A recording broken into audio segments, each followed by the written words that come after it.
어렸을 때부터 나는 책 읽는 것을 좋아해서 적은 돈이라도 내 손에 들어오면 책부터 샀다.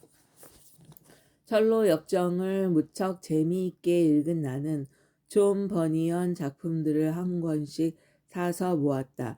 나중에는 그렇게 모은 책을 팔아 알버튼의 역사 전집을 샀다. 전집은 행상인들이 길에서 판매하는 문고판이어서 저렴했고 모두 40에서 50권쯤 되었다. 아버지 작은 서재에 있는 장서는 주로 신학적 논쟁을 다룬 책이었고 나는 그것들을 거의 다 읽었다. 그 무렵 나는 내가 성직자가 되지 않을 것이 확실해졌고 지식에 목말라 하던 시기였기에 더 좋은 책을 많이 읽지 못하는 게 못내 아쉬웠다. 플루타르코스의 영웅전은 몇 번이고 읽었고 지금 생각해도 그 책을 읽으며 보낸 시간은 무척 유익했던 것 같다. 데니얼 디포의 경제사회개혁론과 코튼 매더 박사의 선행론도 몇 번이나 읽었다. 두 책은 훗날 내 삶의 주된 사건에 영향을 미칠 정도로 내 사고방식을 바꿔놓았다. 책을 좋아하는 내 성향을 알아보고 아버지는 이미 다른 아들 제임스가 인쇄업에 종사하고 있었지만 내게도 그 일을 시키기로 결정하셨다. 제임스 형은 1717년 영국에서 인쇄기와 활자를 들여와 보스턴에서 인쇄업을 하고 있었다. 나는 아버지가 하는 일보다 그 일이 훨씬 더 좋았지만 바다를 향한 열망을 여전히 버리지 못하고 있었다. 그런 열망이 잘못된 방향으로 발전할 가능성을 미리 차단하고자 아버지는 나를 제임스 형에게 묶어두려 했다. 나는 한동안 반발했지만 결국 아버지에게 설득당해 겨우 12살에 불과할 때 고용계약서에 서명하고 말았다. 그 계약에 따르면 나는 21살이 될 때까지 도제로 일해야 하고 마지막 해에야 비로소 숙련공 임금을 받을 수 있었다. 오랜 시간이 지나지 않았지만 나는 인쇄 관련 일을 능숙하게 해내며 형에게 인정받을 만큼 쓸만한 일꾼이 되었다. 그리고 좋은 책들을 접할 기회도 많아졌다. 서적상의 도제들과 친해진 덕분에 책을 싸게 빌릴 수는 있었지만 깨끗하게 읽고 빨리 돌려줘야 했다.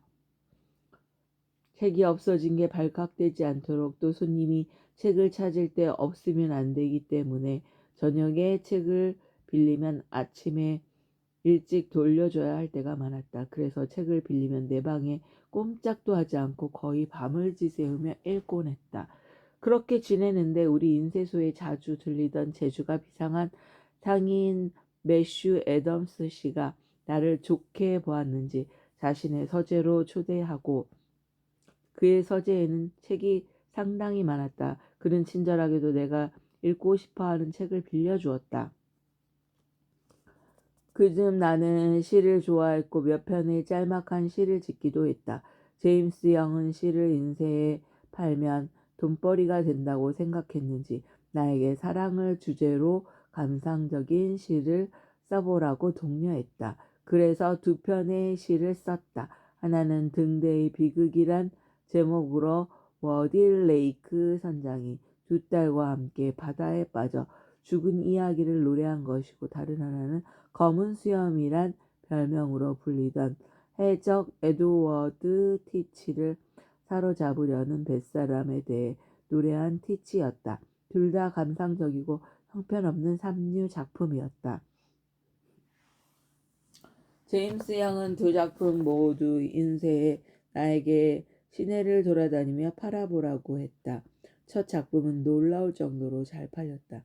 그 작품에서 다룬 사건이 당시 상당히 시끌벅적한 소동을 일으킨 사건이었기 때문일 것이다.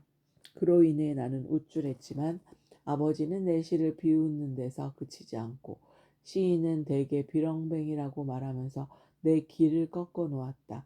그래서 나는 시인이 되는 걸 포기했다. 설령 시인이 되었다 하더라도 십중팔구 형편없는 시인이 되었을 것이다. 그러나 산문은 내가 살아가는 데 있어 무척 유익했고 성공하는 데도 큰 역할을 했다. 그래서 그런 환경에서 내가 어떻게 그런 능력을 습득할 수 있었는지 알려주고자 한다. 우리 마을에는 나 말고도 존 클랜스라고 책 읽는 걸 좋아하는 친구가 또 한 명 있었다. 나는 그와 무척 친하게 지냈다. 때때로 우리는 말싸움을 벌였고 논쟁하는 걸 좋아해 서로 상대가 틀렸다는 걸 입증하려 했었다. 그런데 논쟁을 좋아하는 성향은 나쁜 습관으로 발전하기 십상이다. 논쟁을 끌어가려면 필연적으로 상대방을 반박해야 하므로 무례를 범하게 되고, 그러다가 대화가 틀어지면 좋은 친구가 되었을 사람에게 혐오감, 심지어 적대감을 안길 수 있다. 나는 특히 종교에 대한 언쟁을 다룬 아버지의 책을 읽으며 그런 느낌을 받았다. 그 후로 내가 관찰한 바에 따르면 양식 있는 사람은 그런 덫에 거의 빠지지 않았지만 변호사나 학자 등 에든버러에서 자란 사람은 직업을 불문하고 그렇지도 않았다. 어떤 이유에서였는지는 몰라도 한 번은 콜린스와 내가 여성교육의 적절성과 여성의 학습 능력 문제에 관해 논쟁을 벌이게 되었다. 콜린스는 여자들은 천성적으로 교육을 담당할 능력이 없으므로 여성을 교육하는 건 부적절하다는 의견을 피력했다. 나는 반대 의견을 내세웠지만 약간은 논쟁을 위한 반대이기도 했다.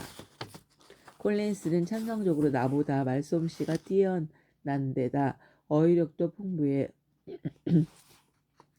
치밀한 논리보다는 유창한 말솜씨로 나를 압박하는 경우가 많았다.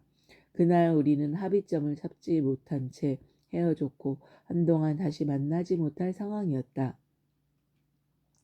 그래서 나는 책상 앞에 앉아 내 논점을 글로 옮긴 후에 깔끔하게 정서에 그에게 보냈다. 그가 답장을 보내왔고 나도 다시 답장을 보냈다. 그렇게 서너 번 편지를 쓰게 되었고 그러던 중에 아버지가 우연히 내 편지를 읽게 되었다. 아버지는 논쟁 자체에는 끼어들지 않았지만 내 글쓰기 방식에 대해 지적할 기회로 삼았다. 내가 인쇄소에서 일한 덕분에 철자와 구두법 부분은 상대방보다 낫지만 몇 가지 예를 들어가며 표현의 간결함, 글을 이끌어가는 방법과 명료함 면에서는 한참 부족하다고 지적했다. 나는 아버지의 지적에 수긍하지 않을 수 없었고 그 후로 글을 쓸 때에는 글을 전개하는 방식에 한층 주의하며 더 나은 글을 쓰기 위해 노력했다. 스펙테이터라는 이상한 잡지를 만나게 된 것도 그 즈음이었다. 제 3호였다. 그 전까지는 그런 잡지를 본 적이 없었다. 나는 그 잡지를 사서 읽고 또 읽었다. 그 잡지가 무척 마음에 들었고 내 생각에는 문장도 훌륭해서 가능하면 흉내내고 싶었다.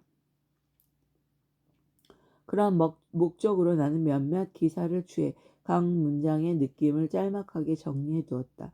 며칠 지난 후 기사는 전혀 보이지 않았고 느낌을 요약한 문장만 보면서 머릿속에 떠오르는 적절한 단어를 사용해 길고 자세하게 다른 기사를 완성해 보려 했다. 그렇게 완성된 나의 글을 스펙테이터 원 기사와 비교하여 내가 실수한 부분을 찾아내 바로잡았다. 그리고 나는 어휘력이 부족하며 적절한 단어를 순간적으로 기억해내고 사용하는 능력이 없다는 걸 알게 되었다.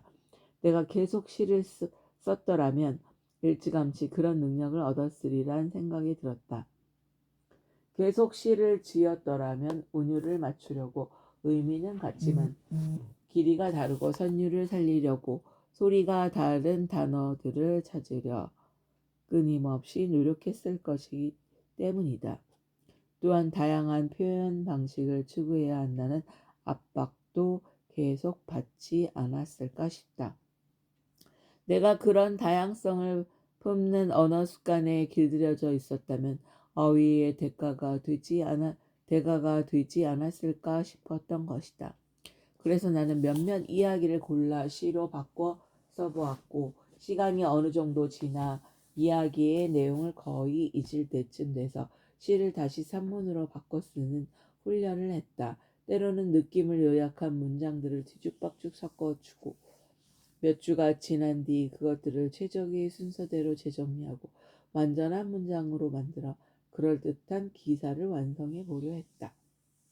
이런 훈련을 통해 나는 생각을 정리하는 방법을 배워나갔고 그렇게 지어낸 글과 원문을 비교하면서 내 결함을 발견하고 고쳐나갔다. 아주 조금씩이지만 다행히도 글솜씨와 어휘력이 향상되었다는 생각에 때로 기쁘기도 했고 그런 작은 개선을 통해 내가 간절히 꿈꾸는 괜찮은 작가가 될 수 있으리라는 용기도 얻었다. 그런 글쓰기 훈련과 독서는 주로 밤이나 일과가 끝난 뒤 아침 일 시작 전 혹은 일요일밖에 할 수 없었다.